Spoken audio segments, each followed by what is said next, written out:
प्यारे विद्यार्थियों, BA part second paper second में आज हम पढ़ेंगे राज्य सचिवालय, स्टेट सेक्रेटेरिएट।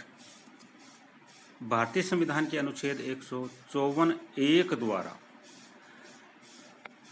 राज्य को कार्यपालिका शक्तियां राज्यपाल में निहित हैं, जिनका प्रयोग वह अधीनस्थ अधिकारियों के माध्यम से करता है।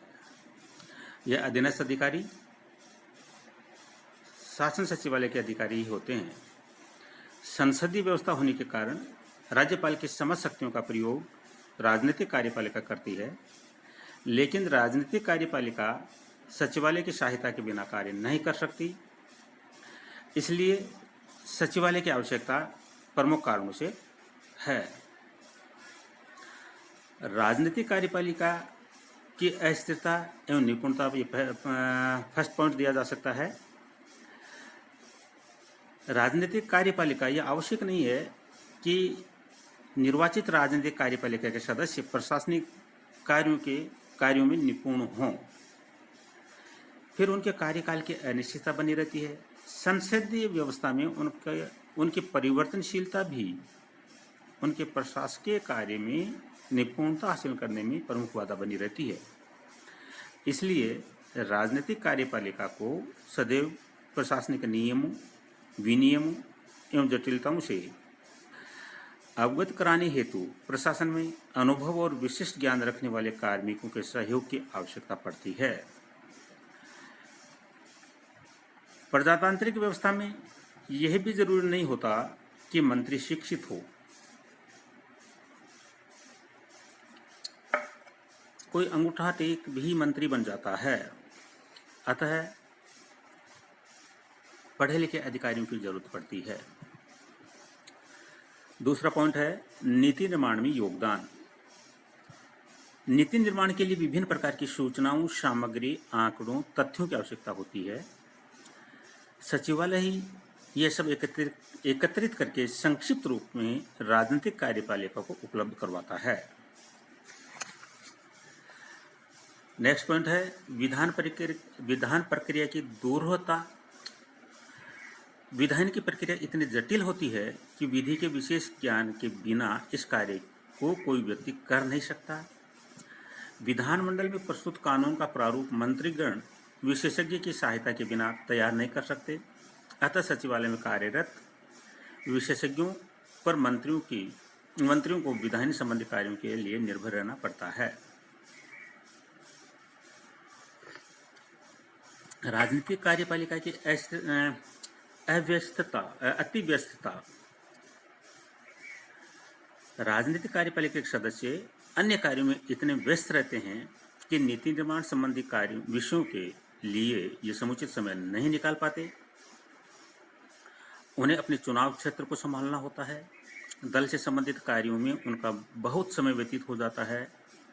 हर समय उनसे मिलने के लिए लोगों की भीड़ रहती है और थोड़ा बहुत समय अपने व्यवसाय और परिवार को भी देना चाहते हैं। सारांशतः यह कहा जा सकता है कि मंत्रियों का इतना व्यस्त जीवन रहता है कि उन्हें अपने विभाग के कार्यों की तकनीकी जानकारी भी होते हुए भी अपने कार्यों में बिना सचिवीय सहायता के संपन्न नहीं कर सकते। अब देखते हैं हम सचिवालय का अर्थ। जिस प्रकार से विद्यालय विद्याधन आलय होता है, उसी प्रकार सचिवालय सचिव प्लस आलय, जहाँ सचिव बैठते हैं, सचिव का कार्यालय सचिवालय कहलाता है। अब हम राज्य प्रशासन के संगठन की बात करते हैं। मुख्यमंत्री के परामर्श के आधार पर राज्यपाल द्वारा राज्य के विभिन्न विभागों का निर्माण किया जाता है। विभागों द्वारा राज्य प्रशासन का संचालन किया जाता है। यह राज्य प्रशासन का शीर्षस्थ कार्यालय होने के साथ साथ शक्तियों का केंद्र बिंदु भी है। जैसा कि उल्लेख किया जा चुका है कि राजनीतिक कार्यपालिका के शीर्ष पर मुख्यमंत्री होता है, जिसके अधीन मंत्रिमंडल के स्तर मंत्री, राज्य मंत्री, उपमंत्री, संसदीय सचिव होते हैं। राज्य सचिवालय में स्थायी कार्यपालिका के शीर्ष पर मुख्य सचिव चीफ सेक्रेटरी होता है वह राज्य सचिवालय का प्रधान अधिकारी होने के साथ साथ मुख्यमंत्री एवं संपूर्ण मंत्रिमंडल का मुख्य परामर्शदाता है। संपूर्ण राज्य सचिवालय कुछ विभागों में विभाजित रहता है। प्रत्येक विभाग का प्रशासनिक अध्यक्ष शासन सचिव कहलाता है। वह बहुत अनुभवी और राज्य प्रशासन में एक वरिष्ठ अधिकारी होता है। उसके कार्य में सहयोग प्रदान करने के लिए अतिरिक्त सचिव के बाद में संयुक्त सचिव